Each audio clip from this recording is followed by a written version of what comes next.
Pharmacien, botaniste et écologiste, Jean-Marie Pelt est président de l'Institut européen d'écologie, professeur à l'Université de Metz où il enseigne la botanique et la physiologie végétale à la faculté des sciences.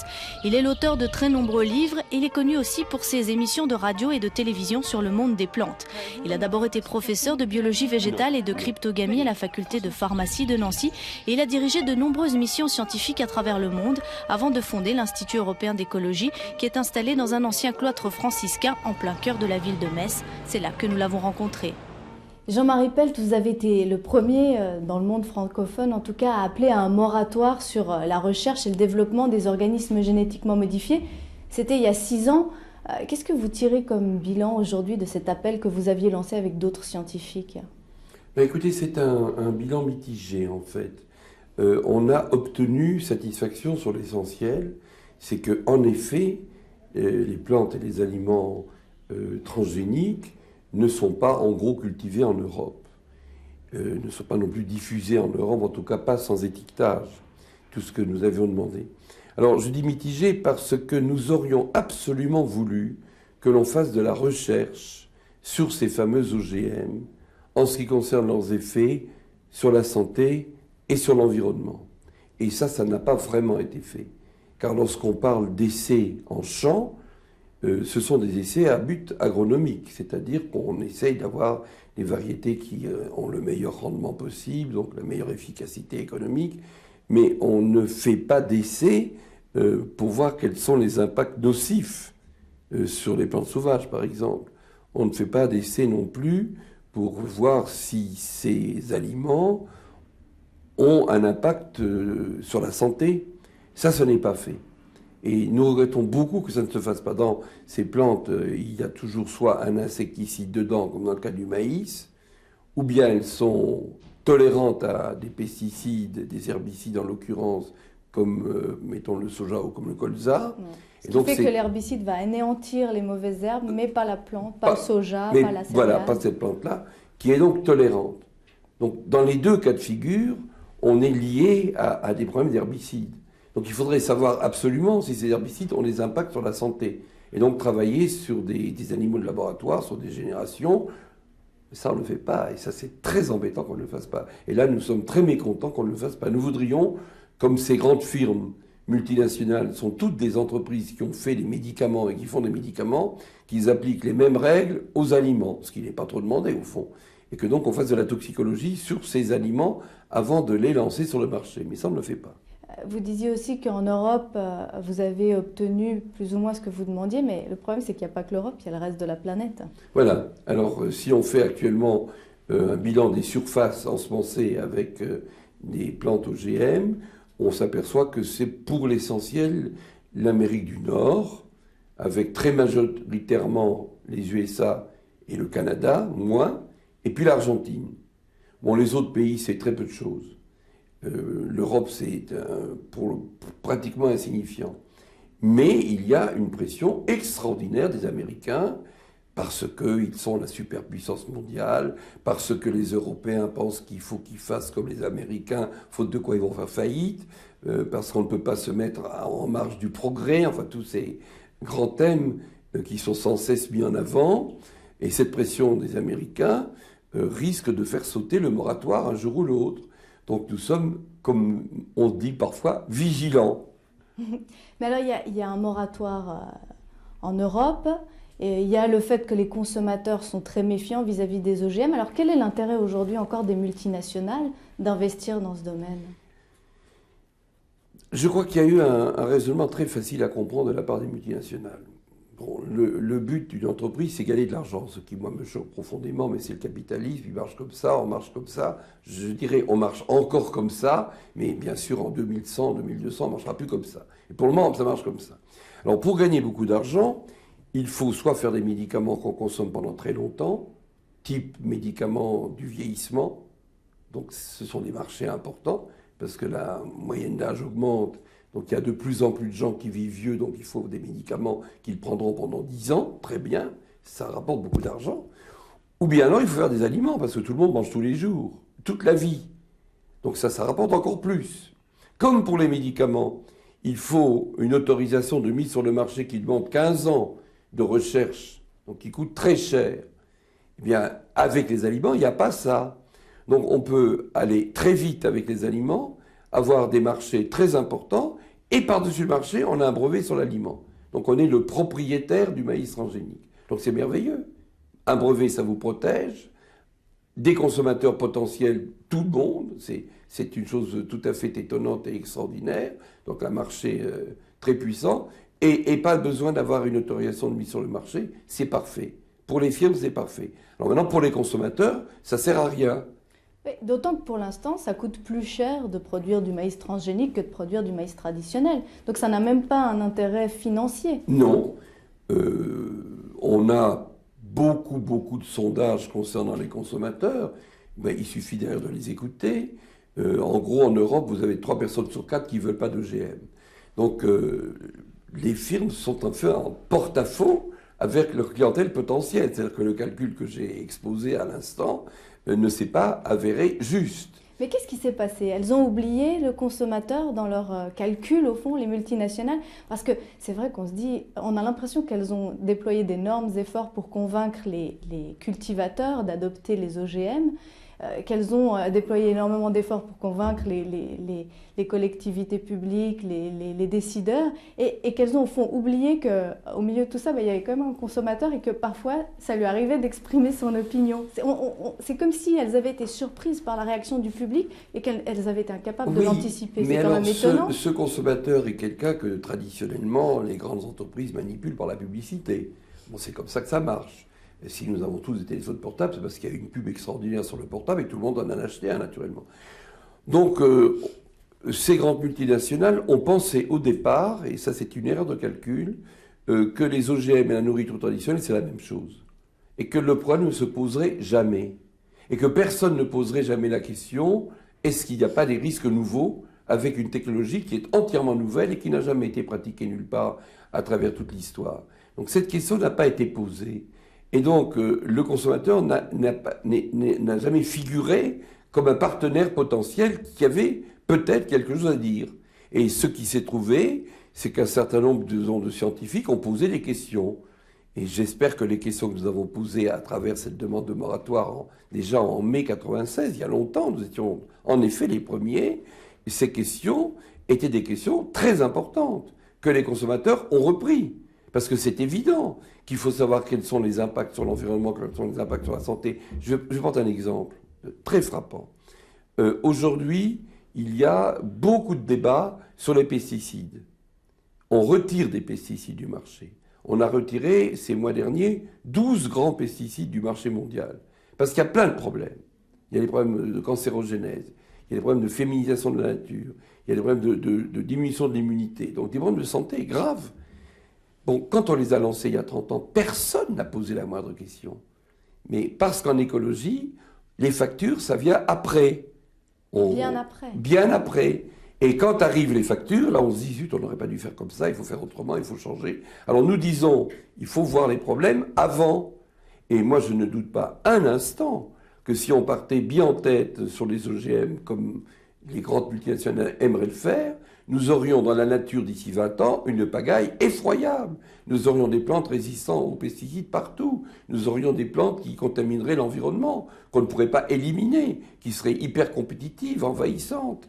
Tout ça, c'est des potentialités à prendre en considération avant. Et c'est pour ça que nous avons demandé un moratoire avec des recherches sur ces terrains-là. Et ben là, il y a très peu de recherches. Il y a très peu de recherches. Il y en a un petit peu, mais très peu. Pourquoi ?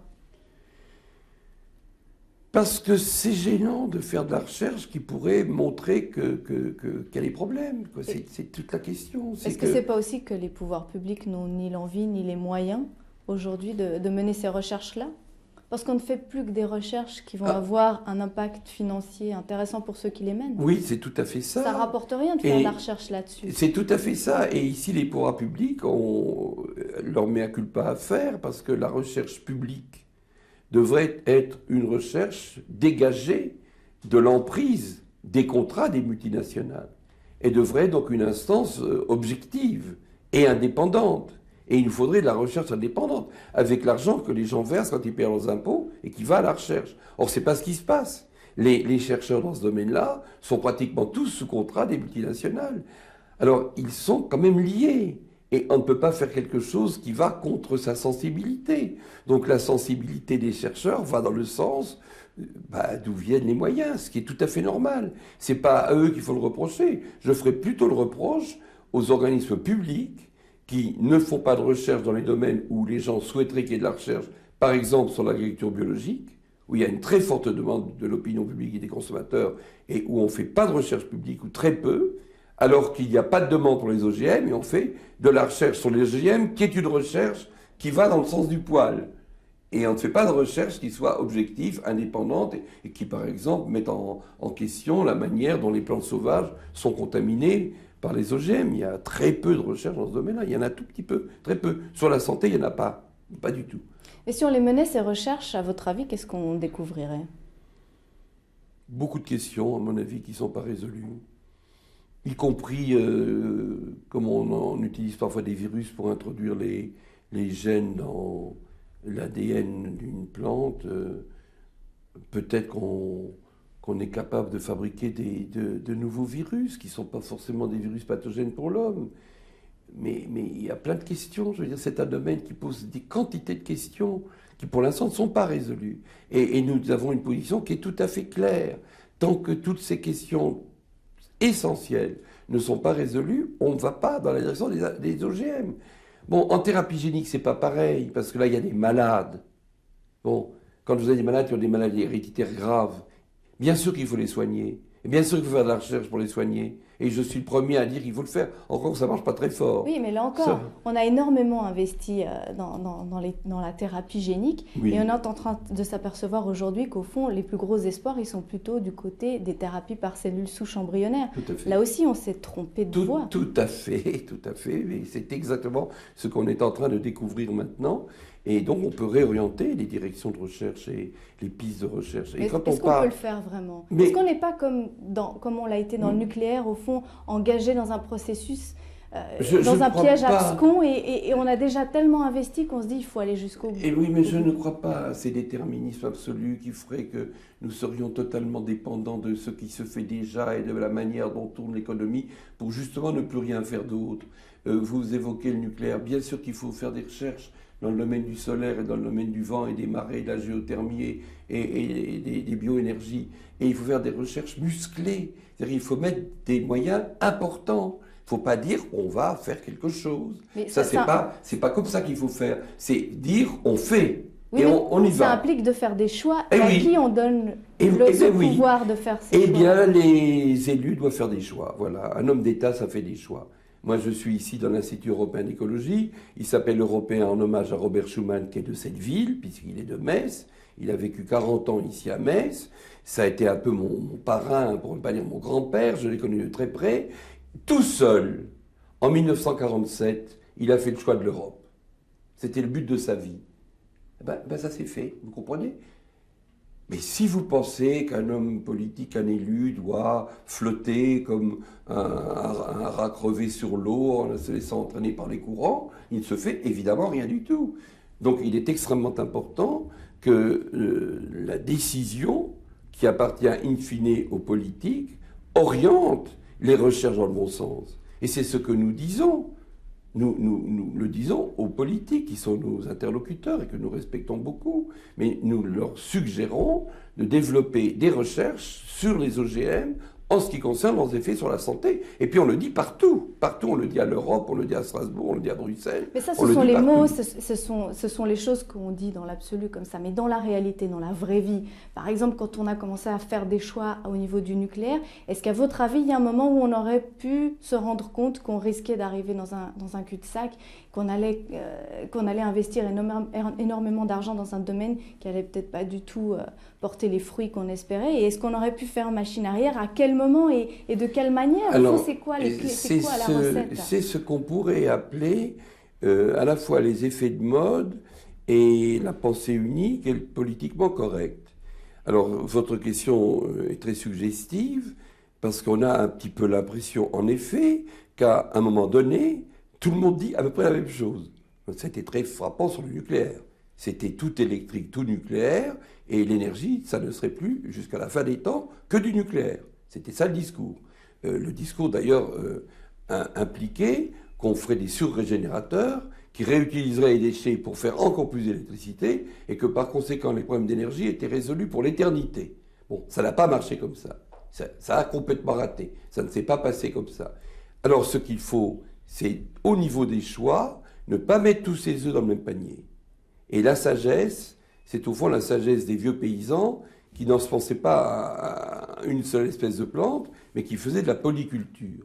Et là aussi, il faut faire de la polyculture. Et dans le domaine de la recherche, il faut rechercher dans de nombreuses directions et ne pas faire une recherche monolithique orientée dans une direction qui est celle ou qui est momentanément à la mode. Ce qui a été le cas spectaculairement de la thérapie génique. Il y a encore 2 ans, on pensait que dans les pharmacies, d'ici 5 ans, il n'y aurait plus que des gels à acheter. Bon, pour le moment, ça ne marche pas. Donc on est bien obligé de se reposer des questions. Mais moi, j'ai pris des positions là-dessus, je l'ai dit, je suis pour qu'on fasse de la recherche là-dessus, mais pas que là-dessus. Vous évoquez les cellules souches, c'est une piste fondamentale, évidemment oui. Vous dites, nous devons sauvegarder des équilibres que nous serions en peine de restaurer. Qu'est-ce que vous entendez par là? Nous sommes dans une période de l'histoire humaine où nous mettons en question les grands équilibres de la nature. On est en train de détraquer le climat, c'est assez spectaculaire. Les déserts succèdent aux forêts, parce qu'on déboise partout, qu'on n'utilise pas ces sols forcément pour cultiver, parce que souvent ces sols ne sont pas riches, sont même très pauvres, dans le monde équatorial et tropical. Et quand on a déboisé, on finit par n'avoir plus rien. On pollue la nature par la chimie, c'est ce qu'on a fait pendant tout le siècle qui vient de se passer. Et maintenant, on la pollue par les gènes. Donc, on modifie peu à peu la terre. On en extrait d'ailleurs tout le pétrole, si bien que dans 50 ans, il n'y en aura plus. Et on se dit, au fond, entre nous, ces problèmes, les générations suivantes se débrouilleront. Nous nous sommes bien débrouillés nous-mêmes. C'est un petit peu ça, le raisonnement. C'est un petit peu, après moi, le déluge. Et l'honneur de l'écologie, c'est de penser aux générations suivantes. Et de faire en sorte que les choix que l'on fait aujourd'hui n'aillent pas contre les intérêts élémentaires des générations suivantes, mais leur permettent d'hériter une terre je dirais en relatif bon état, parce que l'idée qu'elle soit en parfait état serait une utopie, mais en relatif bon état. Or, la Terre n'est pas en bon état. Et la situation globale de la Terre, malgré tous les efforts, malgré tout ce qu'on fait dans tous les domaines, la protection de la nature, les associations, les efforts politiques, ce que fait l'Europe, qui n'est pas négligeable en termes d'environnement, la Terre se dégrade quand même. Est-ce qu'il n'est pas déjà trop tard? Non, il n'est jamais trop tard. Mais il est déjà tard. Et il faut vraiment se ressaisir très sérieusement maintenant. Parce que tous les phénomènes que je viens de citer vont tous dans le même sens, c'est-à-dire dans le sens quand même d'une dégradation. Et il est bien temps de changer nos processus mentaux, parce que c'est notre mental qu'il faut changer. Je lisais là hier un article sur les OGM. Alors c'était étonnant. C'est le progrès. Virgule, on n'arrêta pas le progrès. Bon, ça c'était l'argument fondamental. Mais depuis le siècle des Lumières, voilà. On envisage le progrès comme une amélioration. Voilà. De Alors nous sommes dans un monde où tout progresse continuellement. Mais sauf que non, c'est pas vrai. C'est quoi pour vous le progrès? C'est le progrès spirituel de l'homme. Moi j'ai une vision de l'homme qui est tout à fait différente et je pense que le progrès, c'est l'augmentation de sa conscience, de sa capacité d'échanger avec les autres humains. Mais qu'est-ce qui progresse aujourd'hui dans l'humanité? Pas ça. Pas ça. L'homme ne progresse pas spirituellement. Et je pense qu'en Occident, il régresse spirituellement, fondamentalement. Je pense qu'on ne progresse pas. Je vous prends un exemple. Écoutez, on vous dit, il faut faire du lien social. Créer du lien social. Extraordinaire. Enfin, imaginez qu'on ait dit ça à nos ancêtres il y a 100 ans ou 50 ans. Ils n'auraient pas compris de quoi on parle. Parce que le lien social, ça consistait le soir du mois de mai à prier le chapelet sur le banc dans le village avec les voisins. Et le lien social, il se fait tout seul. C'est pas quelque chose qu'on fabrique de toutes pièces. On dit il faut protéger la nature. Imaginez qu'on ait dit ça à nos ancêtres, qui étaient dans les champs, avec les gosses qui jouaient dans le foin. Qu'est-ce que vous voulez qu'ils aient l'impression qu'il faut redécouvrir la nature? Ils étaient dedans. Donc le progrès nous sépare entre nous les humains et nous sépare de la nature aussi. Et donc il faut que nous fassions des efforts surhumains pour refaire des liens là où le progrès nous a fait perdre. Quand j'étais gosse, moi je grimpais aux arbres, je jouais dans le foin, je gardais les vaches et je m'agitais toute la journée. Bon, j'ai voulu faire pour une émission de télévision que je prépare une petite expérience. J'étais dans un fast-food et j'ai ramassé tous les déchets qu'a fait le repas que j'ai pris. Il y en a un paquet comme ça. Des petits gobelets, les petits verres, les petites fourchettes, les petites assiettes, les petits cartons, il y en a un paquet comme ça. Bon, très bien. Voilà, nous créons ça.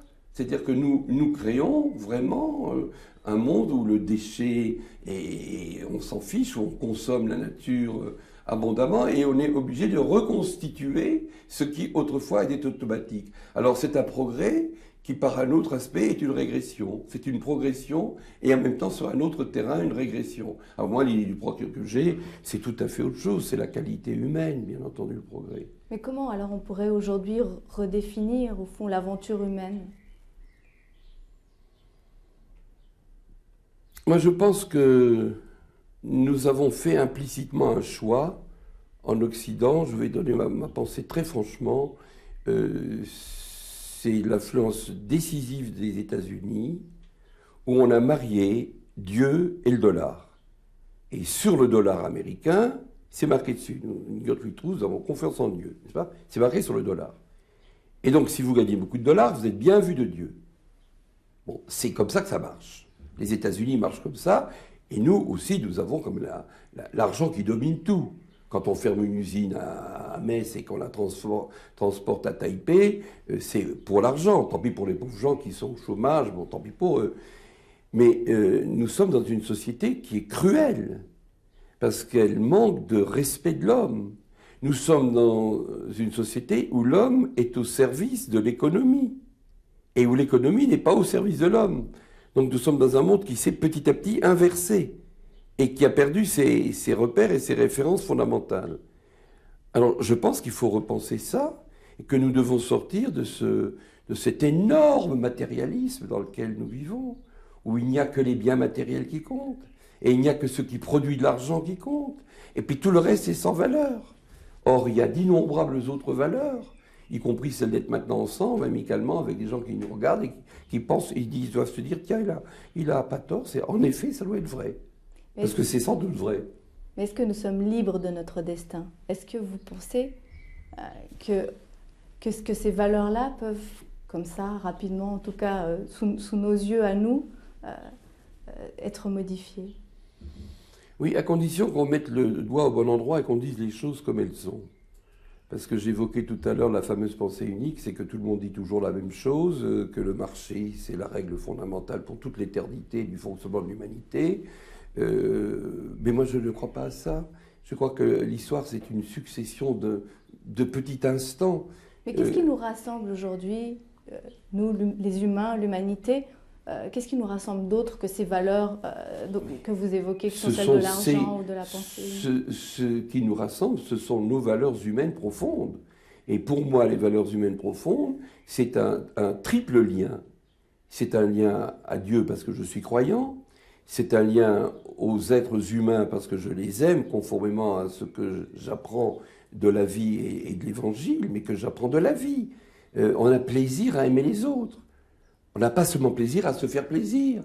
On a plaisir à être avec d'autres. À être les uns avec les autres. Mais bien entendu que oui. Ça, c'est le deuxième lien. Et le troisième lien, c'est avec la nature. Et si nous refaisons ces trois liens, nous sommes dans une société où il y a cette chose extraordinaire, c'est-à-dire de la joie, de la beauté, de la bonté. Tout ça, ça a complètement disparu. De la poésie. Et de la poésie. Et de l'art qui en soit un. Parce que des fois, c'est pas très beau. Ça vous choque le fait que l'on mette des brevets, que l'on veuille breveter le vivant, la culture, le fait que l'on soit... Oui, qu'est-ce que vous pensez, vous, de la notion de propriété intellectuelle, que ce soit dans le domaine scientifique ou dans le domaine artistique et culturel ? Est-ce qu'on peut être propriétaire d'une idée ? On n'est pas propriétaire, si vous voulez. On n'est pas propriétaire, on est toujours locataire.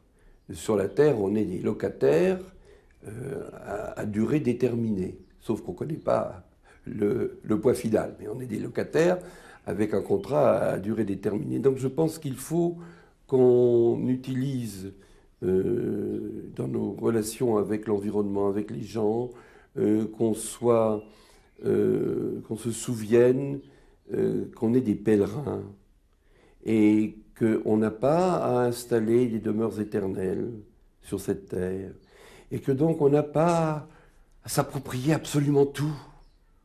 Je vois ces retraités, ça me frappe beaucoup, ils font leur maison. Et alors ils mettent une énergie fabuleuse, toute l'énergie de leur vie pour que la maison soit tip-top, que tout soit parfaitement parfait. Et puis ils meurent. Et la maison n'était pas une demeure éternelle. Alors je pense qu'il faut au contraire être en fête les uns avec les autres.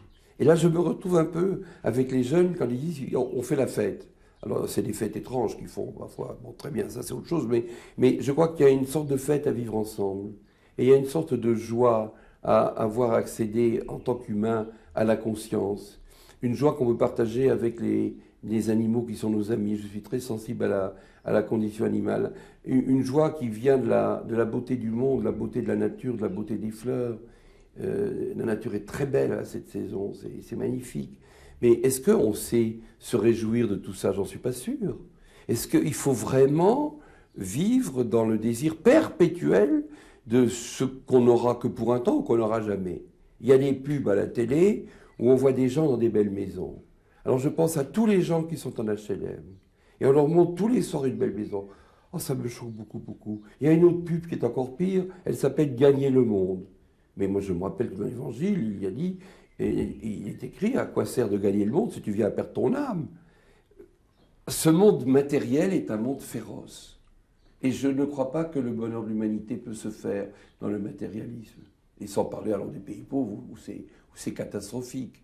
Parce que les pays pauvres, il faut les aider eux-mêmes à s'en sortir et ne pas leur fourguer les OGM naturellement. Mais c'est vrai que si on fait le bilan de l'humanité, le bilan de l'histoire des hommes aujourd'hui, il n'est pas très glorieux. Il est parsemé de cruauté, Oui.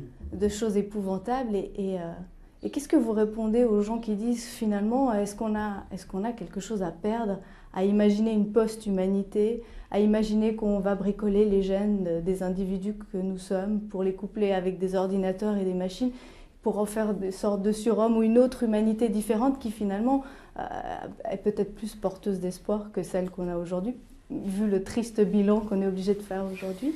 Je suis pas sûr qu'on peut faire forcément sur tous les plans un triste bilan. Il faut quand même se souvenir que les générations qui nous ont précédées ont connu des guerres terribles et que c'était pas marrant non plus. Et que moi, je ne suis pas passéiste. Je n'ai pas du tout envie de dire « Oh, j'aurais tellement aimé vivre au XIVe siècle, à l'époque où on a construit la cathédrale de Metz », ce qui est en effet quelque chose de remarquable qu'on a fait à cette époque-là. Je pense que sur bien des points, il y a des espérances nouvelles. Le fait qu'il serait difficile aujourd'hui d'imaginer des guerres semblables à quelque chose de réconfortant. Le fait que se constitue quand même peu à peu la patrie européenne, qui fait que les Français et les Allemands ne vont pas se rencontrer pour la 4e fois sur la ligne Maginot. C'est un point positif. Le fait qu'il y a cette sensibilité antiraciste chez les jeunes et de recherche de solidarité sont des points positifs. Et c'est sur ces points positifs qu'il faut construire. Mais alors il y a aussi, c'est vrai, une instrumentalisation des jeunes qui est extraordinaire. Les jeunes sont drogués par la musique, par les CD, par les DVD, par les engins, par les technologies, par la télé. Ils sont drogués. J'aimerais bien qu'ils remuent un peu et qu'ils disent « non, nous allons faire autrement, nous allons faire comme ça, nous allons faire mieux que vous ». Et bien s'ils ont envie de faire mieux que nous, je les aide, là, je marche avec eux à 100%. Mais vous parlez de ce côté-ci, de ce qui se passe de ce côté-ci de la planète. C'est pas ce qui se passe dans le reste de... Enfin, si on regarde autour de nous et si on fait le constat de la condition humaine aujourd'hui ailleurs dans le monde, il n'est pas glorieux non plus. Non, c'est pas glorieux. Et je me demande bien si les pays pauvres ne sont pas... Je pense à toute l'Afrique, par exemple, puisque j'ai de très bons amis maliens et que une de mes plus proches amies est malienne. Je me demande si l'Afrique ne devient pas plus pauvre. Et si l'ultralibéralisme à l'américaine, qui est notre doctrine et notre salut, croyons-nous, ne finit pas par appauvrir encore plus les plus pauvres. Et faire qu'en effet, les riches et les pays riches deviennent de plus en plus riches, mais matériellement riches, pas spirituellement riches. Et si les pauvres ne deviennent pas de plus en plus pauvres, mais matériellement pauvres, pas forcément spirituellement pauvres, parce qu'il y a de la joie en Afrique. On parlait tout à l'heure des messes télévisées, mais bon, une messe télévisée en Afrique, c'est joyeux comme tout le monde chante, il y a une ambiance terrible, c'est une grande fête, et il y a cet élan spirituel que je trouve par exemple en Afrique, et que nous n'avons pu, que nous avons perdu. Nous sommes comme un électroencéphalogramme plat, vous savez, ça n'enregistre plus grand-chose. Nous sommes embistrouillés dans nos technologies, dans des rapports humains très raides. Tout est raide, tout est dur, tout est sec, tout est programmé, tout est technocratisé, technologisé. Ça manque de vie, tout ça. Et justement, dans ces conditions, est-ce que ça ne vaudrait pas le coup de tenter l'expérience d'une post-humanité totalement différente, telle qu'on ne peut même pas la concevoir aujourd'hui? Eh bien, je répondrai oui, à la condition qu'on ait d'abord essayé notre humanité à nous, que nous n'avons pas essayé. Théodore Monod, que j'ai bien connu, que j'ai beaucoup aimé, qui était un chrétien protestant, très croyant, d'une famille de pasteurs sur plusieurs générations, et il disait, n'est-ce pas, vous, Jean-Marie, vous êtes un optimiste. Moi, je suis pessimiste, parce que nous appartenons à une espèce, l'Homo sapiens, qui est extrêmement agressif, et nous risquons de nous détruire et de détruire la planète avec. Alors il disait, bien sûr, il y a eu en Orient le Bouddha, et chez nous il y a eu Jésus. Ils ont dit, il faut s'aimer. Alors ça s'appelle le christianisme. Mais Jean-Marie, entre nous, on s'est bien gardé d'essayer pour voir si ça marche pas. Moi je suis sûr que ça marcherait, dit-il. Superbe. On n'a pas essayé. On n'a pas essayé de s'aimer vraiment. C'est pas ça qu'on essaye. On essaye d'être le concurrent le plus actif de son voisin. Et si on peut l'écraser, crac, boum, allez, par terre. Voilà, ben je crois que c'est pas bien d'être comme ça. Je crois que c'est pas bien de marcher comme ça. Et je pense qu'il y a de plus en plus de gens qui sentent ça. Et que vous avez tout à fait raison de leur donner la parole. Comme ça, on entend quelque chose d'autre que le discours habituel. Jean-Marie Pelt, vous dites que vous êtes pessimiste, mais vous avez tout de l'optimiste. Ma question, c'est est-ce que c'est par lucidité ou bien par caractère? Oh, disons, je crois que j'ai pas une mauvaise nature. J'ai un peu la nature de mon grand-père. Il était jardinier. Mon grand-père, quand j'étais petit, il m'a appris très tôt comment poussent les radis et comment poussent les petits pois. Et bon, j'étais dans la nature très très tôt, bercé un petit peu dans ce jardin d'enfants. Parce que je pense qu'ici, on a fait quelque chose de particulier à Metz. On a dit la maternelle, qu'on appelle le jardin d'enfants, doit être un jardin pour les enfants. Donc on a fait des jardins. Et tous les petits messins plantent des petits pois, et plantent des haricots, et tout petit voient pousser les plantes. Donc on a reproduit sur toute la ville, et même dans beaucoup d'autres villes, l'expérience que j'ai vécue moi-même quand j'étais tout petit chez mon grand-père. Puis il m'a appris aussi la foi, parce que j'étais très fier de savoir réciter « Je vous salue Marie » quand j'avais 3 ans. J'avais d'ailleurs des problèmes, parce qu'on disait, n'est-ce pas, tu es bénie entre toutes les femmes, et le fruit de tes entrailles est béni. Ouh, je demandais à mon grand-père, qu'est-ce que c'est une entraille est bénie? Je crois que c'était un truc. Mon grand-père disait, t'es trop petit, je vais t'expliquer quand tu seras plus grand. Alors je me suis dit, comme on dit, le fruit, ça doit être un arbre. Et donc je dis, le grand-père a caché un arbre dans le jardin qu'il n'a pas voulu me montrer. Vous savez, c'est l'histoire du jardin d'Éden. J'ai vécu l'histoire du jardin d'Éden avec l'arbre auquel il ne fallait pas toucher. Tout petit, sans le savoir, j'ai vécu cette même expérience. Alors j'ai ainsi acquis, grâce à ça, une bonne nature. Vous savez à quel moment précis vous avez goûté le fruit de la connaissance du bien et du mal? Vous avez croqué cette pomme un jour? Oui, j'ai découvert le mal très tard. Notre petit José, le petit Colombien qu'on a adopté, dont je vous parlais, il a 16 ans, il n'a pas découvert le mal. Et quand je suis avec lui, qu'on discute, je me dis, il n'a pas encore découvert le mal. Il ne sait pas que le mal existe. Il est totalement pur. Ce qui est remarquable à 16 ans, parce que par les temps qui courent, c'est plutôt qu'on découvre le mal. Mais moi, je l'ai découvert à 40 ans. Moi, j'étais extrêmement retardé. Je n'ai eu une évolution que très lente. Et j'ai découvert le mal à la période où j'étais le plus fragile, où le mal m'a atteint. Et il m'a atteint brutalement, vraiment dans ma vie affective, dans ma vie professionnelle, tout à la fois. J'ai subi une crise très importante à ce moment-là. Et j'ai découvert la pauvreté essentielle de l'homme. Ça m'a fait passer à tout jamais l'idée d'avoir un jour une grosse tête. D'ailleurs, j'en ai pas une. parce que je pense que nous sommes de petites choses et que nous sommes pleins d'orgueil. Nous sommes des petits animaux très orgueilleux. Et nous avons une suffisance et une arrogance tout à fait extraordinaire. Et la nature va nous donner des leçons. Elle va nous dire fais gaffe parce que moi je suis plus fort que toi. Quand il y a eu les grandes tempêtes de Noël 99, il y a eu un affolement généralisé. Tout le monde dit c'est la fin du monde. Il y a des vents à 200 km/h sur le Rhin, c'était jamais arrivé. Alors on a trouvé une force plus grande que nous tout d'un coup. Et je crois que nous devons être des gens humbles qui apprivoisons la nature et qui apprivoisons aussi les êtres humains que nous fréquentons. On oublie ça dans le confort. On oublie tout.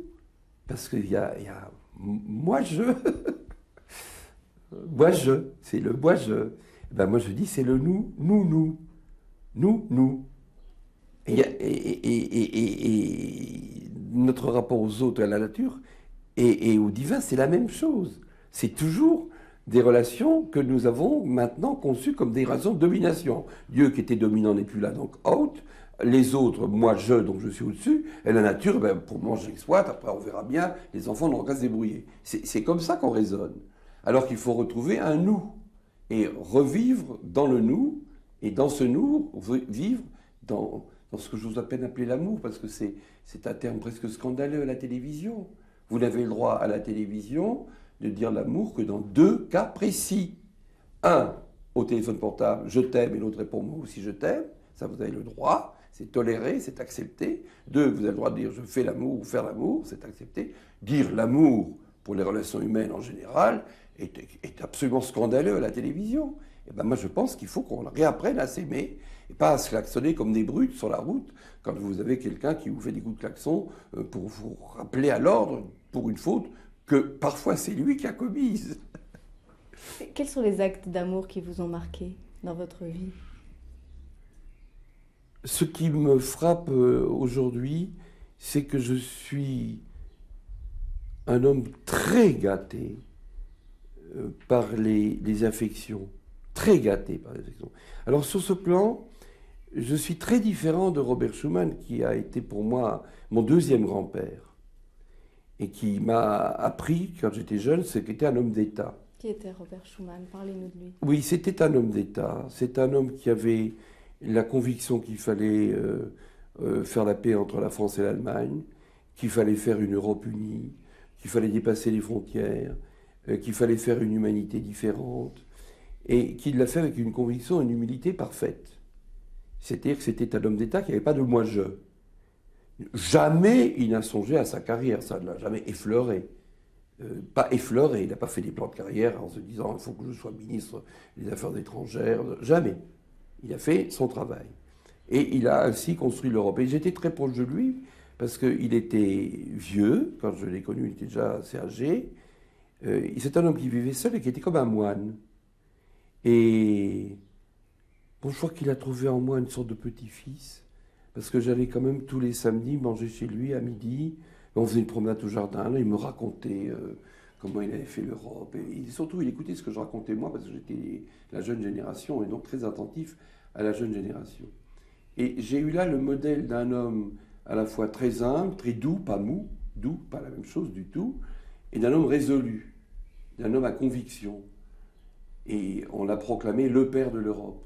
Et il y a des amis Robert Schuman partout dans toute l'Europe, pas beaucoup en France, mais partout ailleurs. Et je crois que j'ai beaucoup appris de lui sur cette vision d'une humanité à la fois réconciliée, fortement ancrée dans le spirituel, respectueuse de la nature. Il était ministre des Finances. Et au ministère des Finances, comme il partait tard le soir, il allait dans les bureaux fermer les lumières. Parce que les fonctionnaires, souvent, laissaient les lumières allumées. Et il fallait faire des études de l'économie quand on est ministre de l'économie. C'est pas formidable, ça ? Il faisait des économies en tant que ministre de l'économie et des finances. Il y a d'autres personnages qui vous ont marqué, comme Robert Schuman ? Que je n'ai pas connu, oui. Il y a eu des intellectuels, effectivement, que vous avez lus. Théodore de Chardin, sûrement beaucoup, qui avait cette vision cosmique de l'humanité, que j'ai beaucoup aimé, que j'ai beaucoup lu.